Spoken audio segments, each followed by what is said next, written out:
Unajua situation yenyewe ni very very difficult. So Martha kuje hapa. Martha.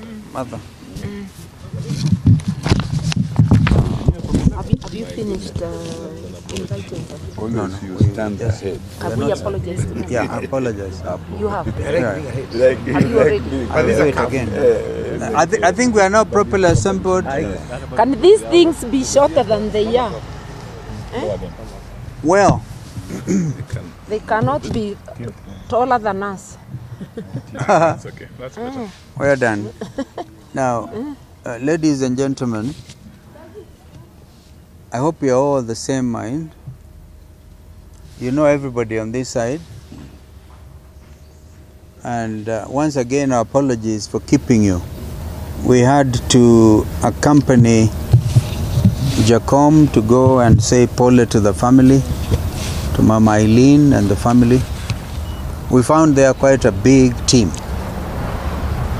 Today we are going to have our sister mother read a joint statement regarding the tragedy that is facing this country. So our sister mother. This is our statement on the tragic helicopter accident that claimed the life of General Francis Omondi Ogolla, Chief of the Kenya Defence Forces, and 9 officers.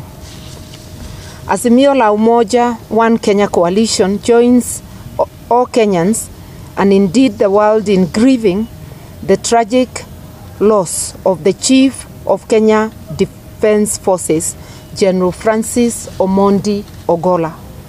The General passed on yesterday as a result of a tragic helicopter crash at Kaben-Chepturel boundary between Elgeyo Marakwet and West Pokot counties. General Ogolla died in the course of duty alongside 9 other officers, Major George Benson Magondu, Brigadier Swale Said, Colonel Duncan Keitani, Lieutenant Colonel David Sawe, Captain Sora Mohammed, Captain Hilary Litali, Senior Sergeant John Kenyua Mureithi, Sergeant Cliffons Omondi, and Sergeant Rose Nyawera. This is devastating, not only to the country but more to their families. Fortunately, the brutal hand of death left behind 2 unidentified survivors whom we wish a speedy recovery. We also ask that they be secured and afforded the best treatment that we can afford. We will always remember General Ogolla as a devout patriot and dedicated soldier to the Republic of Kenya from the day he graduated. He has been through multiple tours of duty and ultimately as the top soldier in Kenya, the Chief of Defence Forces, the CDF.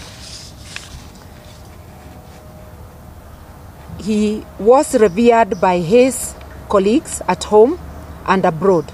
He has had a service of 40 years. Kenya's 11th CDF was a focused visionary whose impact on our disciplined forces, indeed our nation, will be greatly missed. To General Ogolla's family and the families of the other fallen soldiers, we offer our deepest condolences. At this most difficult moment, we stand with them and our prayers are with them. As Azimio, we are deeply concerned that the Kenya Defence Forces have had several other accidents in the last 12 months, including yesterday's tragic crash.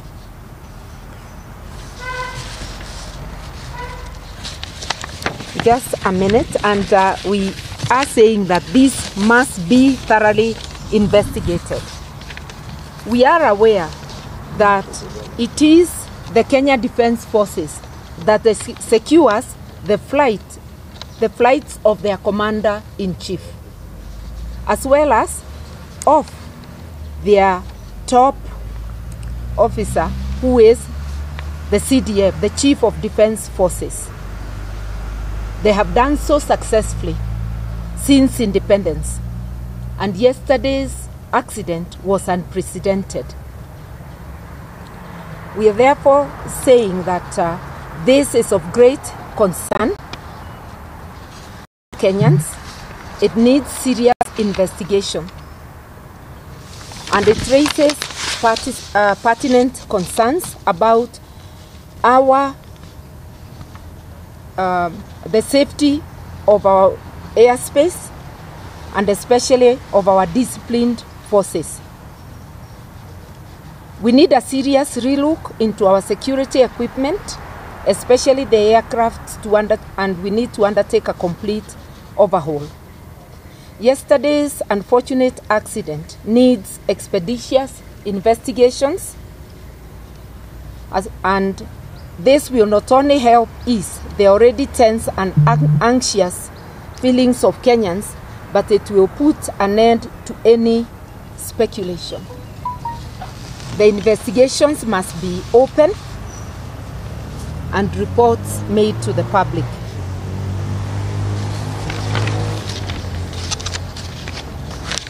We also wish to ask the Ruto administration to consider the welfare of our disciplined forces and their families. And we suggest that in commemoration of Gen Ogolla and the brave soldiers who died yesterday, and the countless unsung heroes, the Disciplined Forces Welfare Fund should be established as soon as possible to address the well-being of our disciplined forces. The questions Kenyans are asking, in conclusion, is whether it is routine for the Chief of Defence Forces to go and inspect construction of classrooms. Was this a plan within the military, or was it a directive? There are many questions which beg answers. Even the visual images of that accident, I don't want to say anything more that may prejudice investigations. They leave us with anxiety, and answers are needed as soon as possible. Once again, our deepest condolences to the families of General Ogolla and the 8 gallant officers who perished with him, and our prayers for quick recovery for the 2 survivors. Yeah. Thank you. Thank you. This was not the one. You kept mixing it.